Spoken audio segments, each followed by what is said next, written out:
This episode of Badass Agents Podcast is brought to you by Jason Smith team at Nova Home Loans. Jason, a Navy veteran, has been recognized as one of the top 100 loan originators in the country. There is no task too big or too small for the Jason Smith team. Every client counts. For the best rates and great service, contact Jason at 480-227-6231 or visit novahomeloans.com. I personally stand by his service, and so do thousands of satisfied clients. That's Jason Smith at Nova Home Loans, NMLS number 210839. Every day I'm writing it down, and I told people around me, I'm not even going to show you this because it seems so out of my league. But I'm writing it down every day, and every day I believed a little more, and a little more, and a little more.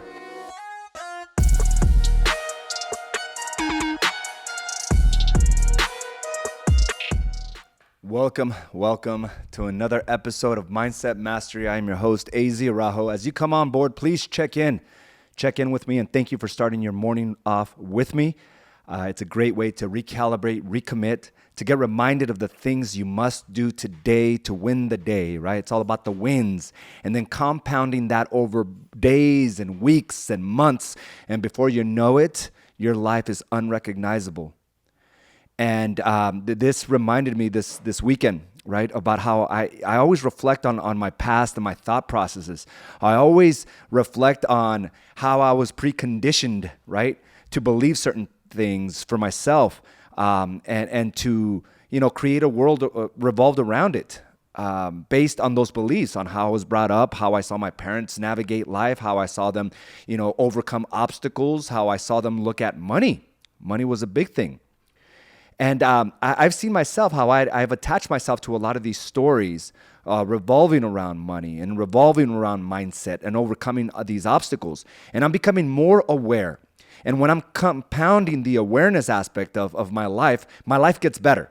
We've all heard that story about that penny, right? If you double a penny every day for so many years, you'll make tens of millions of dollars, right? It's the compound interest. It's the compound effect. And I've seen, these positive thoughts in my life compound in my own world, right? These positive thoughts compounding on each other on a daily basis. And my life is completely unrecognizable of what it used to be. My finances are completely unrecognizable of what it used to be. My marriage, my parenting, all those aspects of my life are unrecognizable because I understand the value of compound interest. And I remember I read this one time where Albert Einstein says, the compound interest is the eighth wonder of the world. He who understands it earns it. He who doesn't pays it.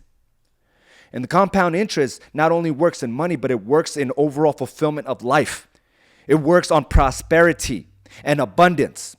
It works on mindset. It works in marriage. It works in parenting. It works in all facets of your life. It works with your body. And I've seen that firsthand. You've also witnessed that with our Do the Work challenge, where the compound interest, right? The compound interest of just working out, of eating the right foods. All of a sudden, you see these massive results that, some of these individuals are coming out of it 30 days afterwards, and they've compounded that so much, the right foods, the right actions, that they're completely unrecognizable to their family. Their family is not asking them, like, how in the hell did you do this? And we got to be aware of how valuable it is to continue to break these molds that we've been stuck to, that we've been stuck to believe, right? Just because we saw our parents do it, our environments, our friends. We got to understand that we are in full control. You are the master of your own destiny. And it is your responsibility to do the right things, to take the right actions, to compound whatever you're seeking, so you can be on the other side of a completely different level. And it's amazing.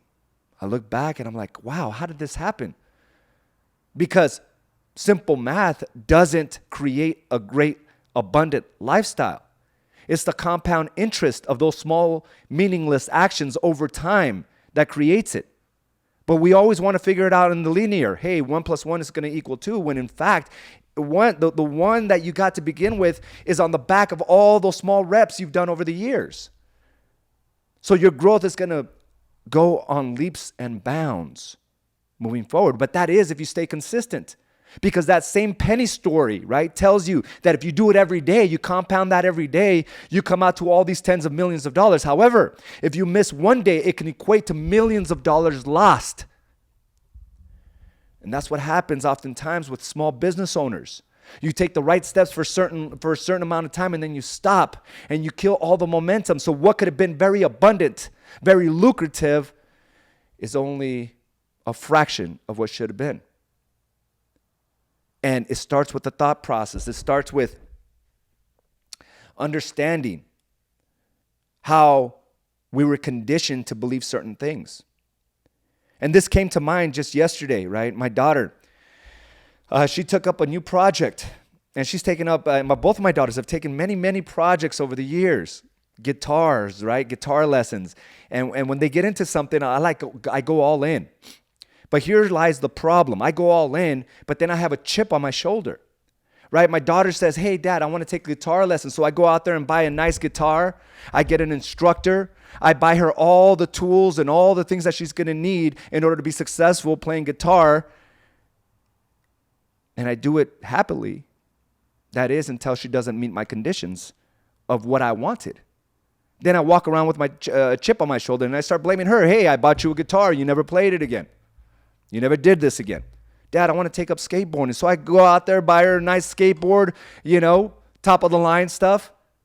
And then I see it laying right there in the yard, and then I get another chip on my shoulder. Hey, Dad, I want to play basketball. So I go out there and buy a basketball court, and I expect her to play every day, and then she doesn't, or they don't. Then I walk around with a chip on my shoulder. And the reason being is because I realized that I was putting too much emphasis on money. Too much emphasis. So much so that it was creating a wedge in my relationship with my own daughter. The same thing with Carla, I'm sure. I beat myself up for buying certain things and not using it because I was putting too much emphasis on money. And yesterday was a wake-up call because, I realized that money is not scarce. In fact, they're printing out trillions and trillions of dollars. It seems like every day. Every time I look on the news, I hear 3 trillion approved, 6 trillion. And I'm like, what the hell?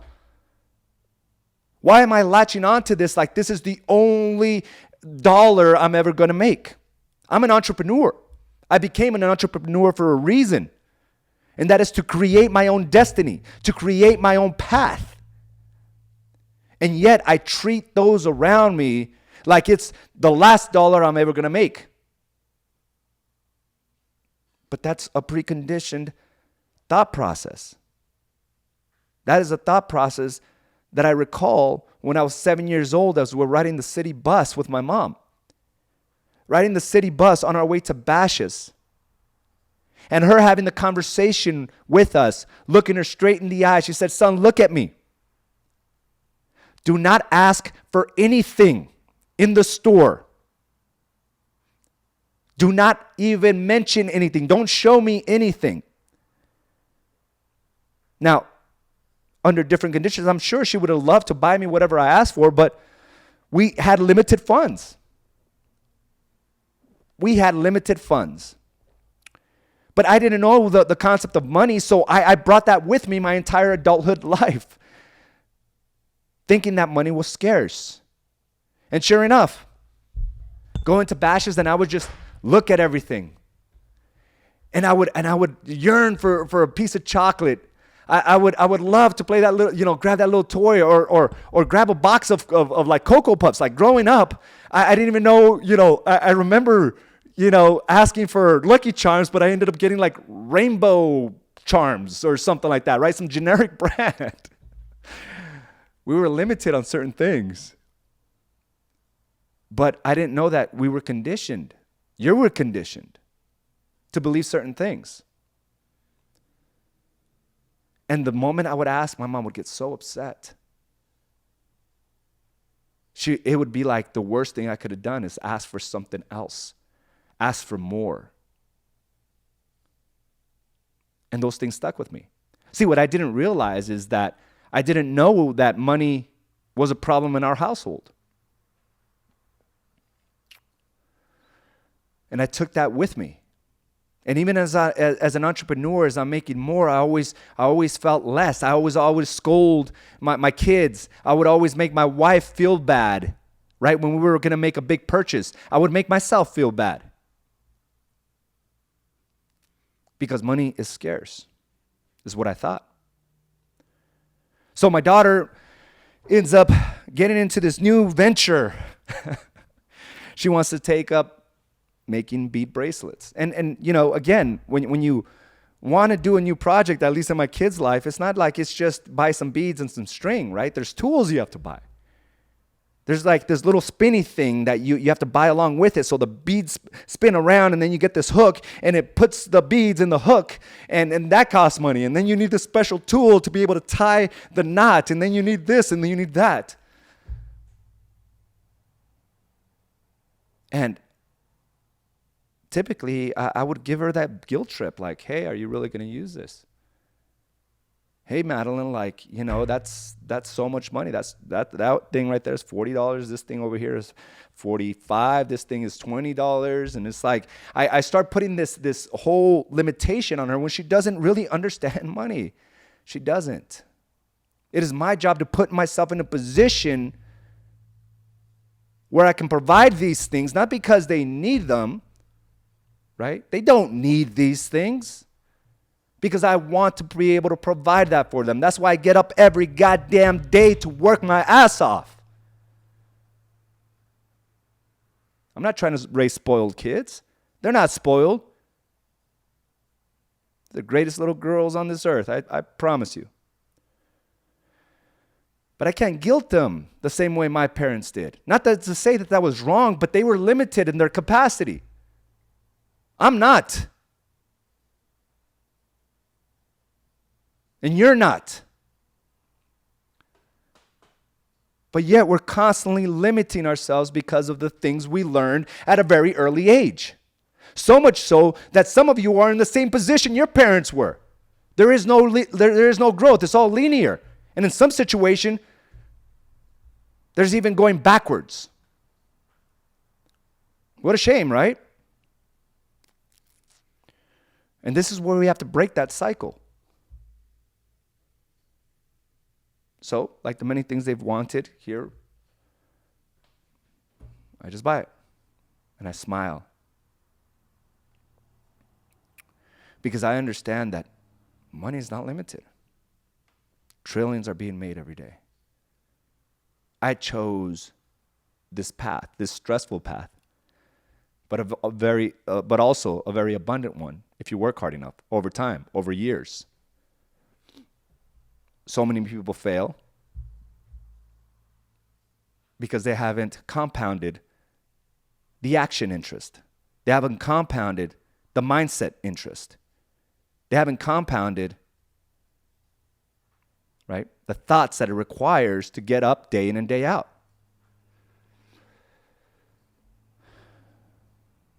I have, and I'll continue to do so. But this is available to all of us. So, buy her $100-some worth of beads. And then the next day she needs some other tools and additional beads because she saw it on TikTok. So there goes that again. Buying her more. With zero expectations if she's going to use it or not. Seems something so minimal. But I broke a cycle. And I'm teaching my daughters that if you want something, you have to work hard. And we remind them every day. We tell them how we're able to live our lifestyle. We tell them where we come from. We tell them how it all began. We tell them the struggles. I don't tell them, does money grow on trees? Money doesn't grow on trees. Babe, work hard. You have to do this for yourself. You want to be on the starting lineup? Work hard. You want to get more minutes? You know what you have to do. The stuff behind the scenes. The stuff that nobody else is willing to do. The stuff that goes unnoticed. Not a hard no.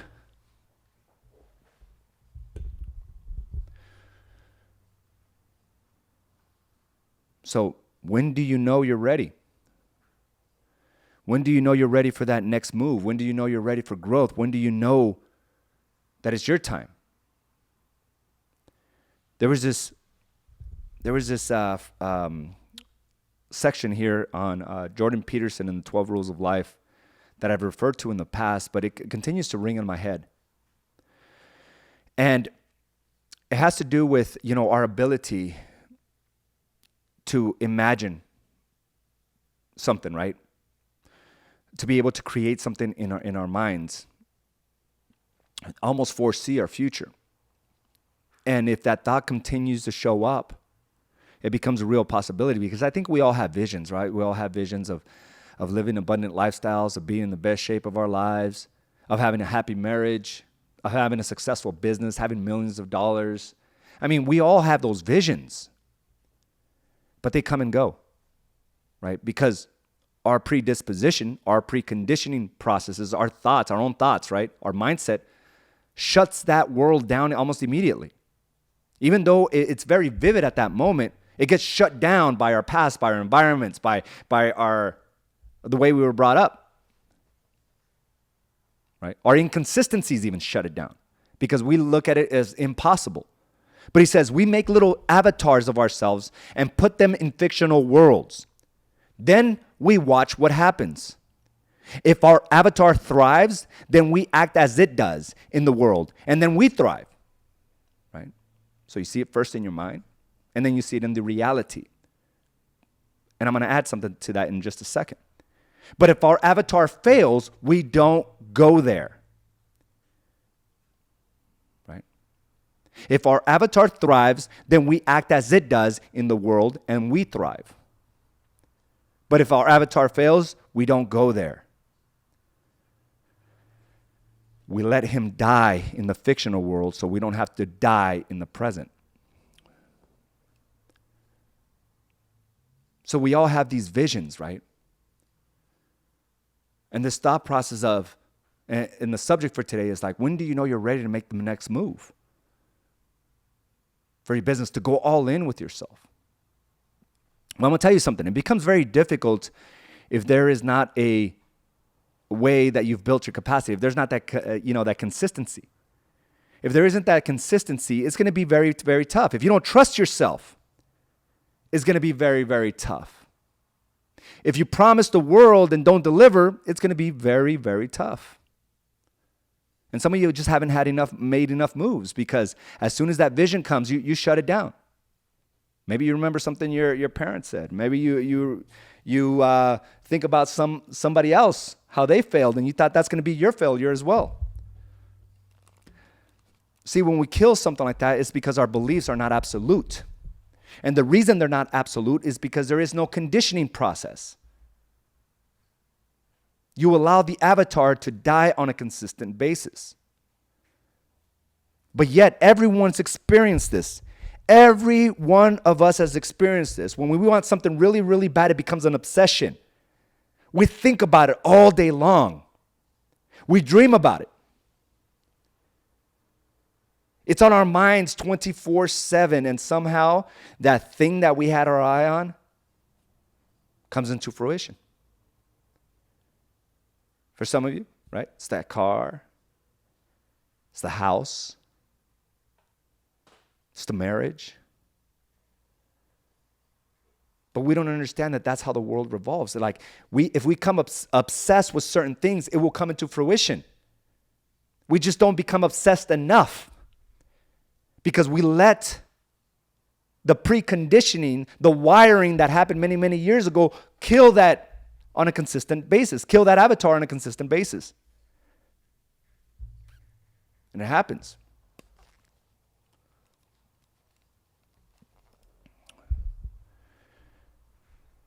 This building that we're in was an obsession.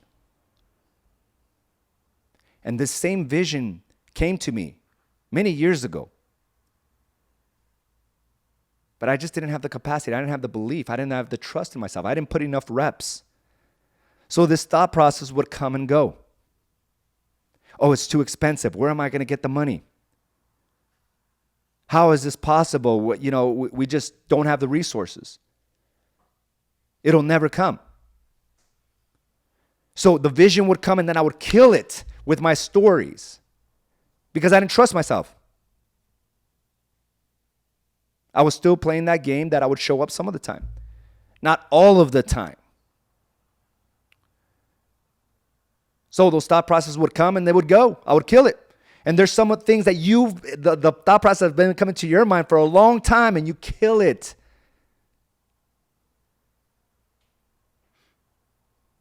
I can never afford it. My credit's not good. It's just not going to happen. I owe so much money. Why am I thinking about this other thing? Well, I had a bad month last month. There's no way. Payment's going to be 3 times what it was, 4 times what it was. How am I going to do it? So this vision of this building has been working itself for many, many years.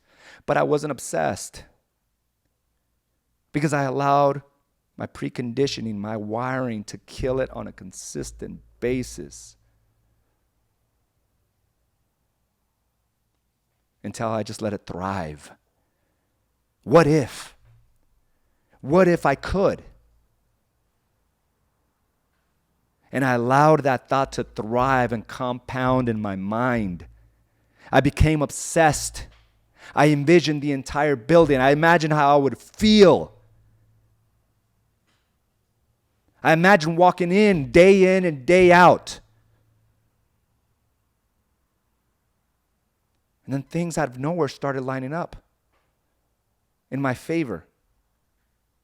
The location, the terms, the negotiating, money. See, I didn't realize that when you become obsessed, your brain, your mind will figure it out. But there was too much of a conditioning process telling me I couldn't do it, that I needed to overcome. And there's some moves that we're making next, and they're huge. But I've been writing it down every day on my 12-week target book. Every day I'm writing it down. And I told people around me, I'm not even going to show you this because it seems so out of my league. But I'm writing it down every day. And every day I believed a little more and a little more and a little more. And we're in the cusp of it. It's going to happen. But 6 months ago, 10 months ago, I didn't know how it was going to come together. I have no idea. But I allowed it to become an obsession. And you got to allow that for yourself because we're allowing this wiring from many, many years back hold us back. You will only be ready when you become obsessed with it. And some of you are attaching yourselves to the same story. You saw your parents living in the same house for 20 plus years, so you're thinking that's you as well when your life and what you've built and your experiences are way beyond that. It doesn't even align itself with who you are today. And your past is holding you up. The same car of 5 years ago because you saw your parents complain about the car payment, so you don't want that. But you've grown tremendously. You're not the same person, but yet you're still attached to it. You don't allow yourself to thrive in the real world. You're killing that thought of the new vehicle, of a new house.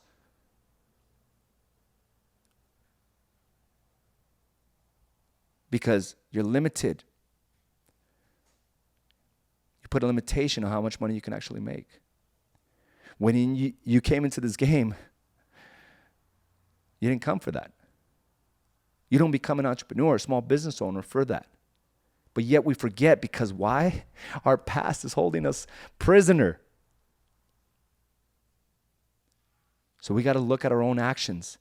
We got to look at where we're killing this avatar, these dreams, before we allow them to become the fruit of our lives. I wrote it every day and I made myself believe it. I didn't know how I was going to get there. It was ridiculous. Watch me. Watch me. And that's the attitude you need to take on. It's that time. You're ready.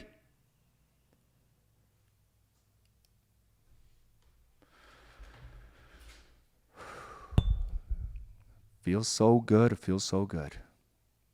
Guys, let's continue to put in the reps. You know what it's about, okay? You know this. Don't kill those avatars of what you think you should feel and look like. Don't kill those avatars of what the money should be in your bank account, of what your business should look like. Don't kill it of what car you should be driving, what house you should be living in. Don't kill it. Feed it. Then become obsessed with it. And then you become it. Guys, I want to thank you for joining me for this episode of Mindset Mastery, and I will talk to you soon. Bye now. Thank you for joining us for this episode of Badass Agents Podcast, brought to you by AZ & Associates and Do the Work Coaching and Consulting. You can watch this and other episodes by subscribing to our channel on YouTube or by visiting us directly at badassagents.com. And of course, you can listen to this episode and many others on your preferred podcast provider.